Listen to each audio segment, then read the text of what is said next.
11 distractions that remove from your life will make you achieve happiness effortlessly. At first, that sounds almost too simple, as if happiness were hiding behind a short list. But look closer. You are not unhappy because life is unbearable.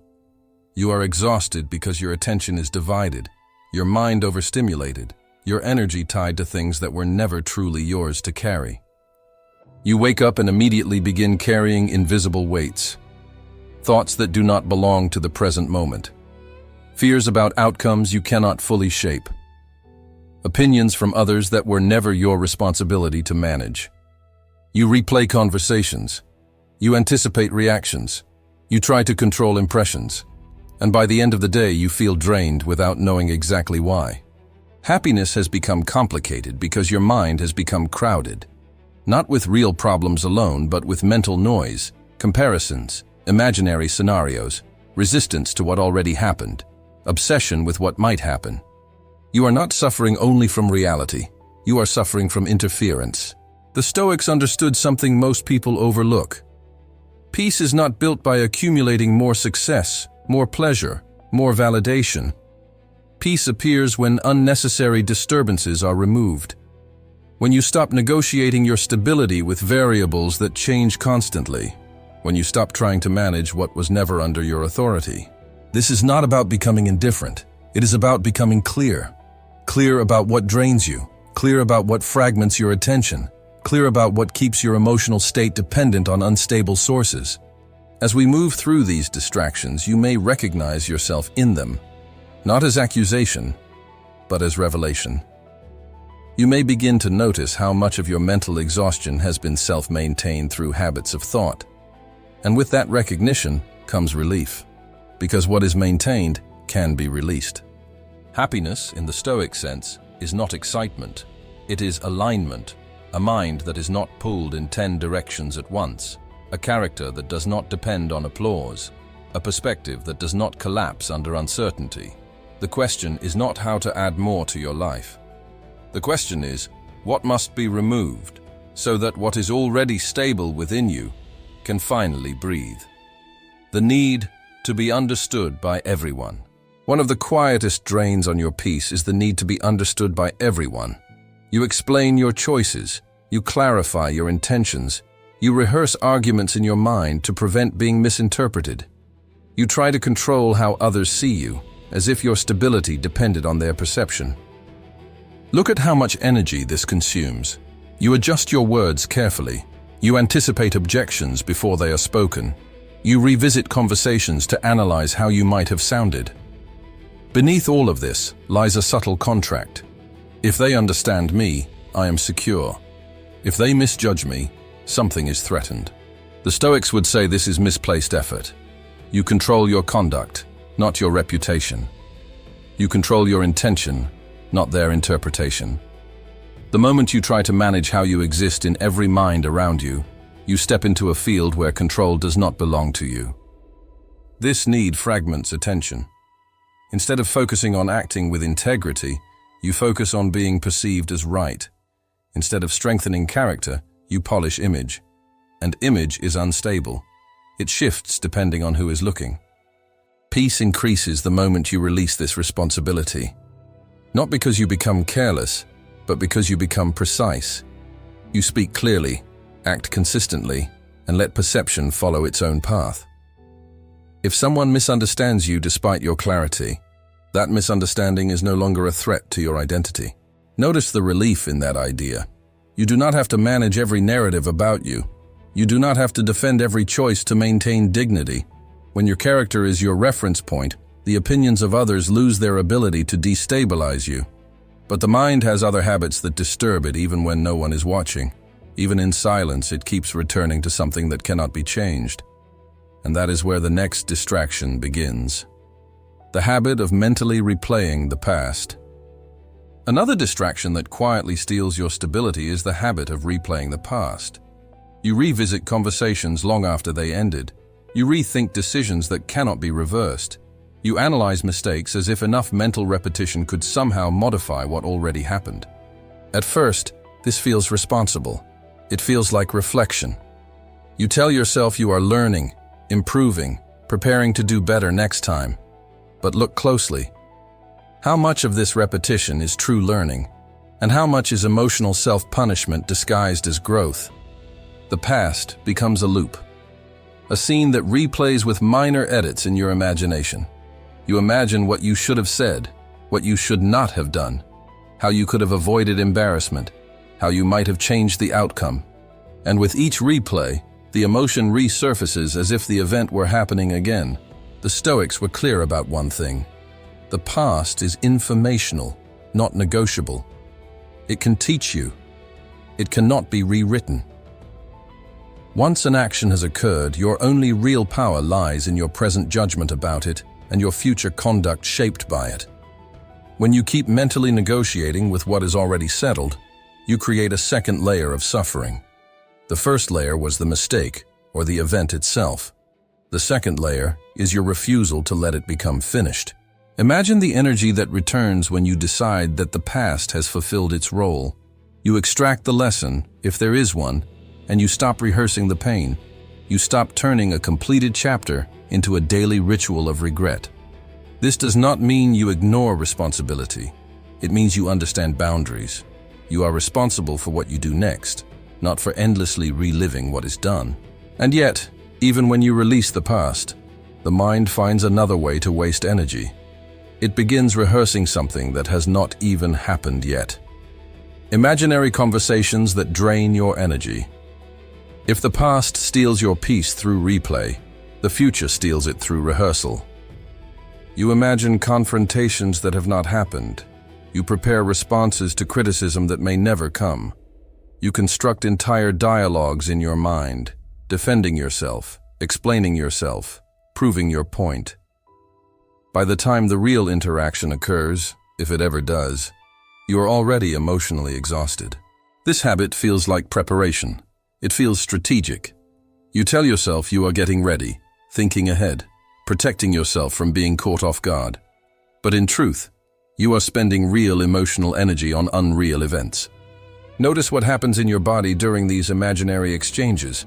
Your heart rate shifts, your muscles tighten. You feel irritation, fear, or defensiveness, as if the situation were unfolding in front of you. The mind does not distinguish clearly between simulation and reality. It reacts to both. The Stoics would call this misplaced anticipation.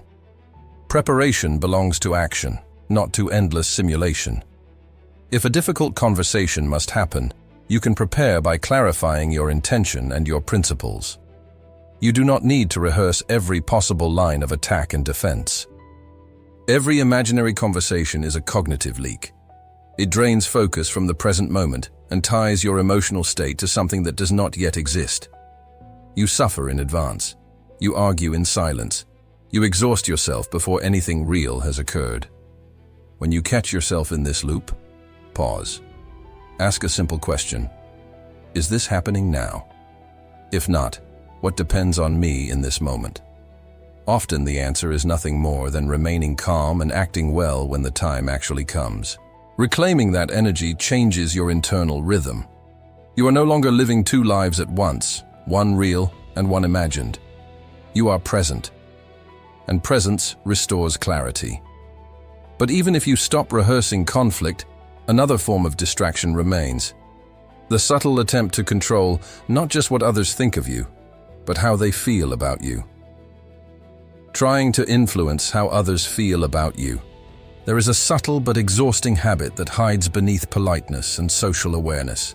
You do not only want others to understand you, you want them to feel a certain way about you, to like you, to approve of you, to respect you, to admire you. And when their reactions do not match that expectation, something inside you tightens. You adjust your tone, you soften your opinions, you amplify certain traits, you suppress others. Not always consciously, but strategically. You begin to manage the emotional atmosphere around you, as if your worth depended on how others experience you. Look at the weight of that responsibility. You are trying to influence variables that belong entirely to another person's mind. Their feelings are shaped by their history, their mood, their biases, their expectations. Yet you behave as if enough effort on your part could guarantee a favorable response. The Stoics were precise about this boundary. You control your conduct, not your reputation. You control your intention, not the emotional conclusions others draw from it. When you attempt to regulate how others feel about you, you step into a territory that is fundamentally unstable. This creates emotional volatility.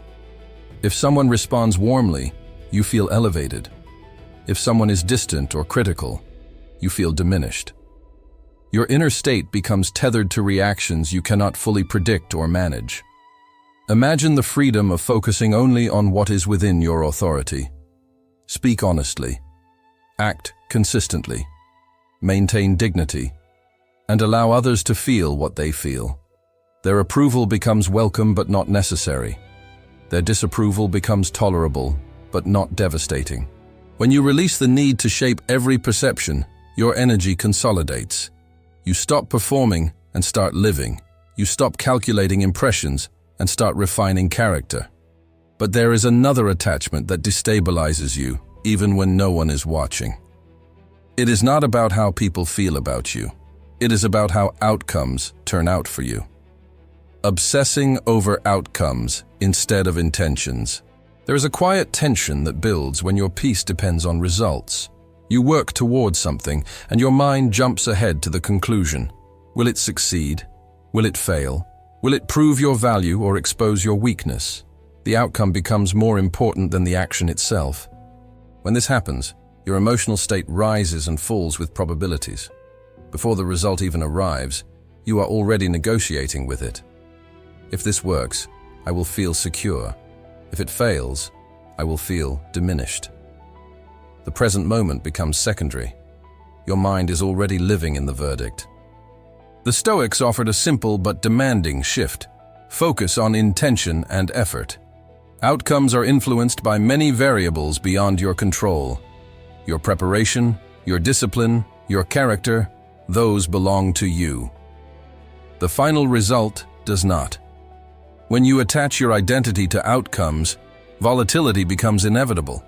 Success inflates you. Failure destabilizes you. Even neutral results create uncertainty. You are no longer anchored to your conduct. You are anchored to what happens afterward. Imagine the stability of focusing only on what you can execute well. You prepare thoroughly. You act with integrity. You make decisions aligned with your principles. And when the result arrives, you assess it calmly, not as a reflection of your worth, but as information. This does not reduce ambition. It refines it. You still strive. You still aim.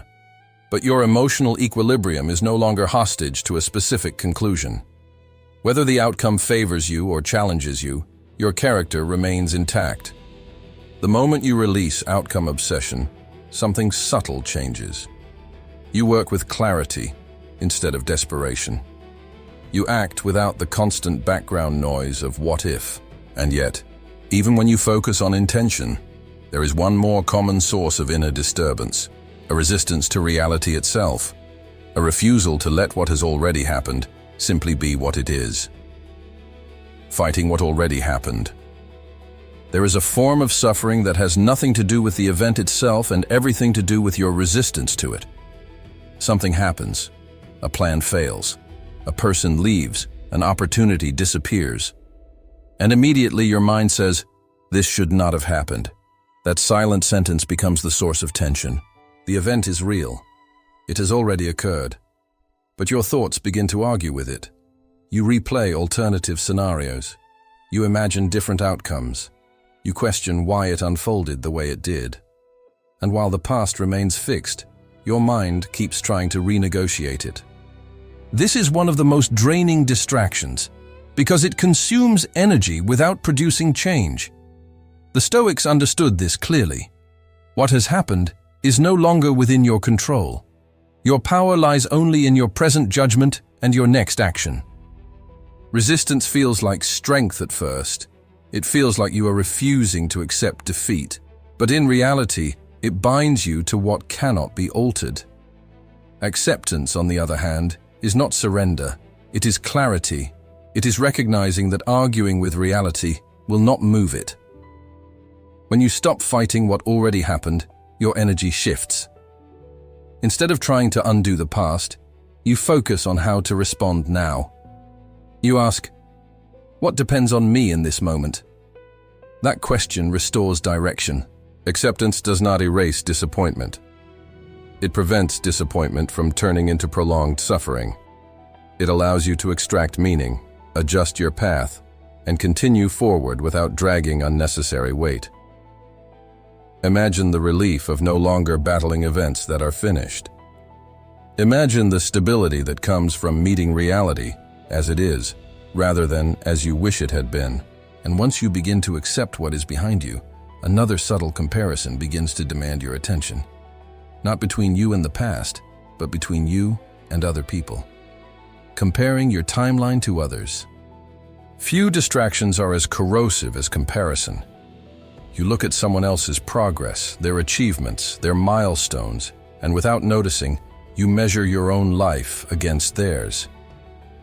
Their timeline becomes your silent standard. Their speed becomes your perceived delay. Their success becomes your imagined inadequacy. Comparison distorts perspective. You rarely compare your full reality to theirs. You compare your behind the scenes to their highlights. You compare your current chapter to their visible peak. And in doing so, you erase context. You ignore differences in circumstances, priorities, temperament, and timing. The Stoics would remind you that your path is yours alone. Not because you are isolated, but because your responsibility is specific. You are accountable for your effort, your growth, your character, not for matching someone else's rhythm. Temporal envy creates emotional instability. It makes you rush when patience is required. It makes you doubt progress that is steady but not dramatic. It shifts focus from improvement to imitation. Instead of asking, "Am I acting with discipline today?" you ask, "Am I ahead or behind compared to them?" This distraction fractures attention.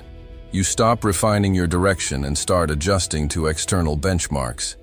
Your satisfaction becomes conditional on being superior, or at least equal. And when that condition is not met, frustration grows. Releasing comparison restores sovereignty. You evaluate yourself against your own standards. You measure growth by consistency, not by spectacle. You understand that development is not synchronized across lives. When you return to your own path, something quiet emerges. A steadier rhythm, less urgency, more clarity. You move because it aligns with your values, not because it keeps you competitive. And once you detach from comparison, another subtle dependency becomes visible. The need to constantly stimulate your mind to avoid discomfort. Seeking constant stimulation. There is a discomfort many people cannot tolerate. Silence, stillness, the absence of immediate input. The moment nothing is happening, the hand reaches for the phone. The mind searches for distraction. The need for stimulation becomes automatic. At first glance, this seems harmless. Entertainment, information, connection. But constant stimulation fragments attention. It prevents depth. It trains the mind to avoid stillness. And without stillness, self-awareness weakens. The Stoics valued quiet reflection, not as isolation, but as strengthening. When you constantly fill every gap with noise, you deny yourself the opportunity to examine your thoughts. You escape discomfort instead of understanding it. Stimulation becomes emotional anesthesia. Instead of confronting anxiety, you scroll. Instead of processing frustration, you distract. Instead of tolerating boredom, you seek instant engagement. Over time, your tolerance for internal discomfort decreases. Small silences feel heavy. Minor unease feels urgent. This dependency creates fragility. Because life cannot guarantee continuous stimulation. There will be pauses, waiting periods, uncertainty. And if your mind has not learned to remain steady without constant input, those moments become distressing. Reducing stimulation does not mean rejecting technology or pleasure. It means regaining control over attention, allowing space for thought, allowing discomfort to surface without immediate escape, building endurance for stillness. In stillness, clarity appears. Without noise, patterns become visible. without distraction, your own reasoning strengthens. You begin to notice which thoughts deserve attention and which do not. As you grow more comfortable in silence, your emotional resilience increases. You no longer need constant input to feel stable. You become less reactive, more deliberate. And when stimulation loses its grip, another dependency reveals itself: the need for external validation to sustain your discipline. Needing external validation to continue. There is a fragile kind of motivation that depends on applause. You begin something with discipline, but part of your energy is directed outward. You hope someone notices. You hope someone approves. You hope someone confirms that your effort matters. And when recognition does not come, enthusiasm weakens. This dependency is subtle. It disguises itself as healthy ambition. But look closely. If your consistency rises when praised and falls when ignored, your stability is not internal. It is borrowed. The Stoics were indifferent to applause because they understood its volatility. Praise can inflate the ego. Criticism can wound it. Both are unstable foundations for discipline. If your action depends on being seen, what happens when no one is watching? Validation addiction weakens endurance. It turns effort into performance. It shifts focus from improvement to impression. Instead of asking, "Am I acting according to my principles?" you ask, "Is this being acknowledged?" True discipline does not require witnesses. It is sustained by alignment, not attention. When you detach from the need for external confirmation, something strengthens. You continue because it is right, not because it is noticed. You persist because it builds character, not because it builds image. This shift reduces emotional volatility. A compliment does not overly elevate you. A lack of recognition does not discourage you. You become consistent in private and public alike. And in that consistency, motivation matures. It becomes quieter but more durable. Less dramatic, more stable. Yet even with reduced dependence on applause, one final instability remains: the tendency to react instantly to every emotional impulse. Reacting to every emotional impulse. One of the most destabilizing distractions is the habit of reacting immediately to whatever you feel. An irritation arises and you speak sharply. A fear appears and you withdraw. An excitement surfaces and you overcommit. The emotion becomes command and you obey without examination. This pattern creates an identity driven by impulse. Your mood dictates your tone. Your frustration dictates your decisions. Your enthusiasm dictates your promises. Over time, this erodes trust in yourself. Because if you are governed by every internal wave, you cannot predict your own stability. The Stoics did not teach suppression. They taught separation. The first emotional reaction is natural. It is the body responding to stimulus. The second reaction, the one that turns feeling into action, is chosen. Between impulse and response, there is a space. That space is where autonomy lives. When you learn to pause, even briefly, something shifts. You notice the anger but do not immediately speak. You feel the fear but do not instantly retreat. You experience the urge but do not automatically follow it. That small delay changes the trajectory of consequences. Emotional sovereignty is not numbness. It is discernment. You allow yourself to feel without surrendering authority. You evaluate before acting. You align response with principle rather than with intensity. As this practice strengthens, your reactions become less predictable to external pressure. You are no longer easily provoked. Not because you feel less, but because you choose more carefully. And once you reclaim that internal authority, the final distraction becomes clear. The belief that your circumstances are responsible for your state. Making circumstances responsible for your state. There is a belief so common that it often goes unnoticed. If this situation changes, I will feel better. If this person behaves differently, I will be calmer. If this outcome goes my way, I will be at peace. Your emotional state becomes tied to external conditions, as if they were the true source of your stability. This belief creates dependence. When circumstances improve, you feel elevated. When they worsen, you feel diminished. Your mood becomes reactive to variables you do not fully control. You live in negotiation with reality, hoping it aligns with your preferences so that your internal state can remain steady. The Stoics challenged this assumption directly. Events do not carry emotional meaning by themselves. Meaning is assigned by interpretation. Two people face the same difficulty.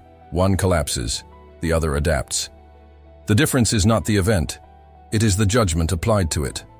When you make circumstances responsible for your state, you surrender authority. You place your peace in the hands of unpredictability. You wait for the world to cooperate before you allow yourself to feel stable. Reclaiming sovereignty means reversing that order. Circumstances are facts. Your interpretation is choice. You may not control what happens, but you control the lens through which you process it. That lens shapes your emotional experience far more than the event itself. This shift does not eliminate hardship. It removes helplessness. You stop saying, "This situation ruined my day," and begin asking, "How will I respond to this situation?" The focus moves from complaint to agency. When you internalize this distinction, stability deepens. You are no longer at the mercy of daily fluctuations. Your peace becomes less fragile, less conditional. And when these distractions lose their influence, something subtle remains. Not dramatic joy, not constant excitement, but a quieter state that was always available beneath the noise. What remains when distractions are gone? When you remove what was never yours to carry, something unexpected happens. Life does not become louder, it becomes quieter. Not empty, but ordered. Not passive, but steady. You notice fewer mental negotiations, fewer imaginary arguments, fewer emotional spikes tied to outcomes, opinions, and comparisons. The noise that once felt normal begins to seem unnecessary. What remains is not dramatic happiness. It is clarity. Without the need to be understood by everyone, your speech becomes simpler. Without replaying the past, your mind becomes lighter. Without rehearsing conflicts, your energy stays available. Without chasing validation, your discipline becomes durable. Without fighting reality, your strength becomes efficient. This is the subtractive transformation. Nothing magical was added. No new personality was invented. You did not become someone else. You removed interference, and beneath that interference was something stable. Happiness, in this sense, is not an emotion you chase. It is a state that appears when your attention is no longer divided, when you stop assigning your peace to circumstances, when you stop outsourcing your value to perception, when you stop reacting automatically to every internal shift. There is a quiet dignity in this stability. You are less easily provoked, less easily discouraged, less dependent on applause, more anchored in intention, more consistent in conduct.